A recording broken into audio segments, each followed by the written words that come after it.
नमस्कार, मैं निकिता और आप देख रहे हैं सी न्यूज भारत। वक्त हो चुका है न्यूज आवर का।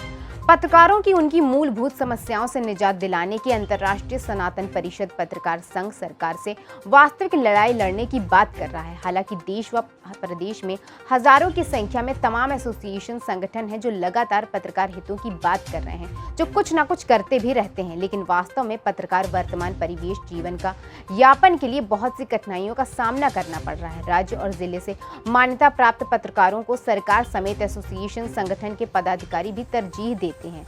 वास्तव में गैर मान्यता प्राप्त पत्रकारों की स्थिति बहुत ही दयनीय है। ऐसे में अंतर्राष्ट्रीय सनातन परिषद पत्रकार संघ गैर मान्यता प्राप्त पत्रकारों की हक की लड़ाई और पत्रकारों की समस्याओं को उठाने का दम भर रहा है। अंतर्राष्ट्रीय सनातन परिषद पत्रकार संघ के अध्यक्ष मयंक श्रीवास्तव ने बताया कि संघ का मूल उद्देश्य समस्त भारतीय भूभाग में हर छोटे से छोटे मीडिया प्लेटफॉर्म व पत्रकार बंधुओं की आवाज उठाना, उनकी जरूरतों और मान सम्मान की पुष्टि करना होगा। अंतर्राष्ट्रीय सनातन परिषद पत्रकार संघ भारत सरकार से वेब मीडिया जिनमें यूट्यूब चैनल एवं अन्य पोर्टल आते हैं, उन पर तत्काल प्रभाव से कानून बनाकर एक वर्किंग प्लेटफॉर्म सुलभ कराने के लिए काम करने एवं मीडिया जगत से जुड़े पत्रकारों को भवन, भूमि, यात्रा इत्यादि के लिए रियायती दरों पर सुविधाएं उपलब्ध हो सके सुनिश्चित करना होगा। साथ ही साथ हर छोटे बड़े पत्रकार व मीडिया हाउस पर मिथ्या आरोप लगाकर कई बार मुकदमा लिखाए जाते हैं और अन्य दबाव बनाए जाते हैं, तो उन सभी लोगों को उचित न्यायिक सहायता भी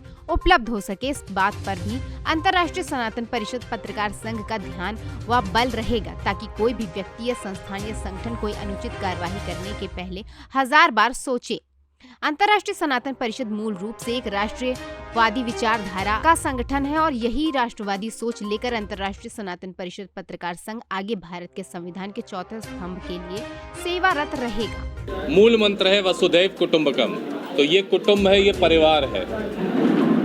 पत्रकारों के बीच में आना जाना हमारा कई कारणों से लगता था, कई कारणों से हमारे कुछ पत्रकार भाइयों के साथ बहुत ही घनिष्ठ संबंध हुए, जिनसे बात करने के बाद हम इस निष्कर्ष पे पहुँचे कि कहीं ना कहीं उनको पैसों की आर्थिक रूप से ज़रूरत होती है, जिसके लिए वो छोटे मोटे एडवर्टीज़मेंट्स के लिए परेशान रहते हैं।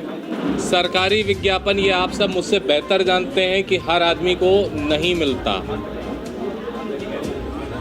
जो प्राइवेट कॉरपोरेट्स एडवर्टीज़मेंट देते हैं, उनके भी कहीं ना कहीं छुपे हुए फ़ायदे नुकसान होते हैं। वो आपकी आइडियोलॉजी को फ्री आइडियोलॉजी नहीं रहने देना चाहते हैं, क्योंकि वो जब आपको पैसा दे रहे होते हैं तो आपको गवर्न करने लगते हैं धीरे धीरे, बहुत मीठे से कहीं ना कहीं, तो आपकी कलम मजबूर होने की तरफ बढ़ चलती है।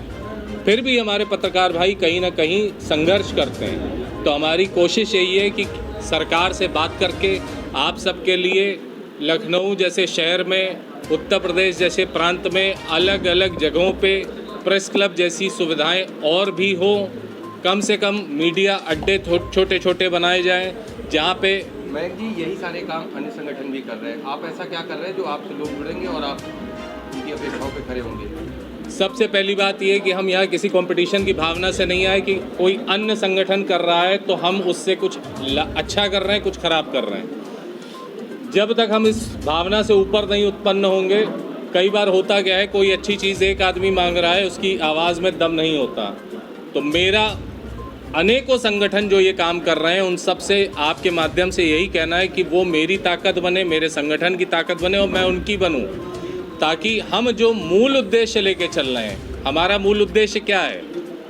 पत्रकार और मीडिया समाज को अधिक से अधिक सुविधा उत्पन्न हो सके, मिल सके सरकारों के द्वारा, जो कहीं ना कहीं टाला जाता रहा है।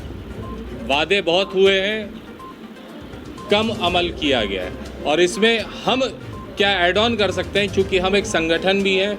और दूसरा, जिस प्रकार से अंतर्राष्ट्रीय सनातन परिषद पत्रकार संघ की स्थापना हुई, इसी तरह अंतर्राष्ट्रीय सनातन परिषद विधिक संघ का भी हम गठन कर रहे हैं, जिसके द्वारा आप लोगों को रिटायर्ड जस्टिस, सीनियर लॉयर्स, अधिवक्ता बंधु, IAS, IPS सब का एक पैनल मिलेगा।